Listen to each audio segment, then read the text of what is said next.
ఒకానొక గ్రామంలో రామయ్య అనే ఒక పేద రైతు ఉండేవాడు. అతను చాలా కష్టపడి పనిచేసేవాడు. కానీ ఎప్పుడు తన జీవితం గురించి, కష్టాల గురించి అసంతృప్తితో, బాధతో ఉండేవాడు. తన పొలంలో కూడా పెద్దగా దిగుబడి వచ్చేది కాదు. ఒక పండుగ రోజు రామయ్య కుటుంబం సరదాగా ఉండగా రామయ్య చేతికి భూమిలోంచి తీసిన ఒక పెద్ద మెరిసే రాయి తగిలింది.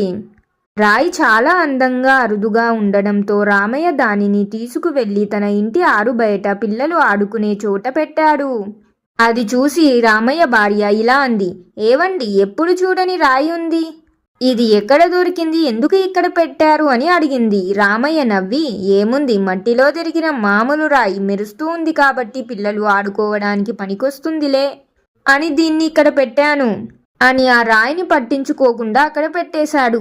అప్పుడు తన భార్య దాన్ని చూసి, ఏవండి, ఇది ఏదో మంచి విలువైన వస్తువులానే అనిపిస్తుంది, ఒకసారి దీన్ని ఎవరికైనా చూపించండి. అప్పుడు రామయ్య నవ్వుతూ, ఏం మాట్లాడుతున్నావు, మనకు ఎప్పుడైనా విలువైనది దొరుకుతుందా, ఇది ఏమి విలువైనది కాదులే అని పట్టించుకోకుండా అక్కడే పెట్టేశాడు. అలా పెట్టినా కూడా బయటి ప్రజలు ఎవ్వరూ కూడా దాన్ని సరిగ్గా గమనించలేదు. కొన్ని రోజుల తర్వాత ఆ గ్రామానికి కృష్ణయ్య అనే ఒక పెద్ద వజ్రాల వ్యాపారి వచ్చాడు. అతను అత్యంత విలువైన వజ్రాల వేటలో ఉండేవాడు. గ్రామంలోని ఒక వ్యక్తి దగ్గర ఏదో పని ఉండగా రామయ్య ఇంటి ముందల నుంచి వెళ్తూ అక్కడ ఉన్న వజ్రాన్ని చూసి ఆగిపోయాడు. అతడి పేరు కృష్ణయ్య. అతని కళ్ళల్లో ఒకసారిగా ఆశ్చర్యం కలిగింది. త్వరగా రామయ్య ఇంటి ముందుకు వచ్చి పిల్లలు ఆడుకుంటున్న ఆ మెరిసే రాయిని చూసి ఒకసారిగా సంతోషపడ్డాడు. కృష్ణయ్య రామయ్యను పిలిచి, అయ్యా, మెరిసే రాయి ఎక్కడ దొరికింది, అది చాలా అరుదైనదిగా కనిపిస్తుంది అని అడిగాడు కృష్ణయ్య. అప్పుడు రామయ్య విసుగ్గా, ఓహో, దాని గురించేనా, అది మా పొలంలో దొరికింది, ఒక మామూలు రాతి ముక్క అంతే, మీరు కావాలంటే తీసుకోండి అని అన్నాడు. అప్పుడు కృష్ణయ్య నవ్వి, హహహ, ఇది మామూలు రాయి కాదు రామయ్య, ఇది ప్రపంచంలోనే అతి పెద్ద వజ్రంలలో ఒకటి కావచ్చు, దీని విలువ ఊహించలేనంతది, దీనిని జాగ్రత్తగా ఉంచాలి.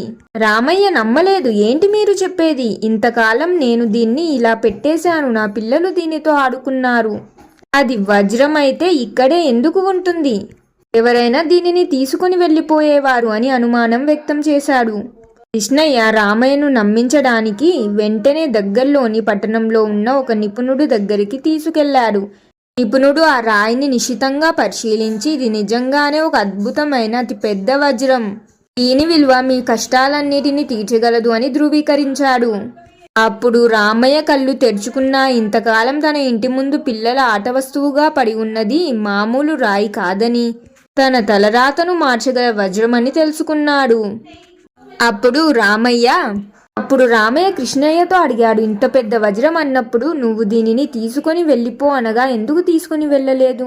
అప్పుడు ఆ వ్యాపారి చెప్పాడు, నేను తీసుకొని వెళ్ళాలంటే తీసుకొని వెళ్ళిపోవచ్చు, కానీ ఇది నీకు దొరికింది, నీకు సొంతమైంది, నేను ఎలా తీసుకొని వెళ్ళగలను అని చెప్పాడు. ఆ వ్యాపారి మంచితనం వల్ల రామయ్యకు ఆ వజ్రం తన సొంతమయ్యింది, లేదంటే వేరే వ్యక్తి అయితే తీసుకొని వెళ్ళిపోయేవాడు.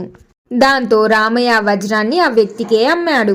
ఆ వ్యక్తి కూడా దానితో మంచి లాభాన్ని పొందాడు.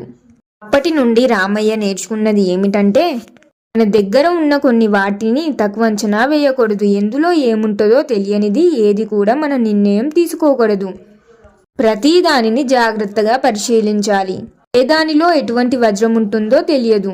అలా రామయ్య తన కష్టాలన్నీ తీర్చుకున్నాడు. అతను ఎప్పుడూ ఆలోచించేవాడు ఈ సంఘటన గురించి, నా సంపదన నా దగ్గరే ఉంది, కానీ దాని విలువ నాకు తెలియలేదు. కృష్ణయ్య తెలిపినందుకు తనకు కృతజ్ఞతలు చెప్పుకునేవాడు. ఎప్పుడు ఇచ్చిన డబ్బులతో రామయ్య తనకు కావాల్సిన వాటిని కొనుక్కొని మరియు పేదవాడికి కూడా కొంచెం సహాయం చేశాడు. అప్పటి నుండి రామయ్య మరియు తన కుటుంబం చాలా సంతోషంగా ఉన్నారు. మోరల్ ఆఫ్ ద స్టోరీ కథ ద్వారా నేను మీకు తెలపాలనుకున్న నీతి ఏమిటంటే, మన జీవితంలో మనలో మన చుట్టూ ఉన్న వ్యక్తులలో ఎన్నో గొప్ప అవకాశాలు, అద్భుతమైన ప్రతిభ, వజ్రాల లాంటివి దాగి ఉంటాయి. కానీ మనం వాటిని మామూలు రాళ్లలా చూసి వాటి విలువ తెలియక నిర్లక్ష్యం చేస్తాం. మనం నిత్యం ఏదో ఒక మంచి అవకాశం కోసం వెతుకుతాం, కానీ ఆ అవకాశం మన దగ్గరే, మన జీవితంలోనే ఉందన్న విషయం గుర్తించలేకపోతాం. రామయ్య లాగే మనం కూడా మన దగ్గర లేని వాటి గురించి బాధపడుతూ మన దగ్గర ఉన్న విలువైన వాటిని మర్చిపోతాం. కావున మన జీవితంలో దొరికే ప్రతి చిన్న అవకాశాన్ని, ప్రతిభను వజ్రంలా గుర్తించి దాన్ని సద్వినియోగం చేసుకుంటేనే మనం విజయాన్ని సాధించగలం. చూశారు కదా ఫ్రెండ్స్, ఈ కథ మీకు ఎలా అనిపించింది అనేది మీ అభిప్రాయాన్ని కామెంట్స్లో తెలియజేయండి. కథ నచ్చితే లైక్ చేయండి, మీ ఫ్యామిలీ అండ్ ఫ్రెండ్స్ తోటి కూడా షేర్ చేయండి. ఇంకెన్నో మంచి కథల కోసం ఇప్పుడే మన ఛానల్ని సబ్స్క్రైబ్ చేయండి. ఇంకొక మంచి కథతో మళ్ళీ కలుద్దాం. ధన్యవాదాలు.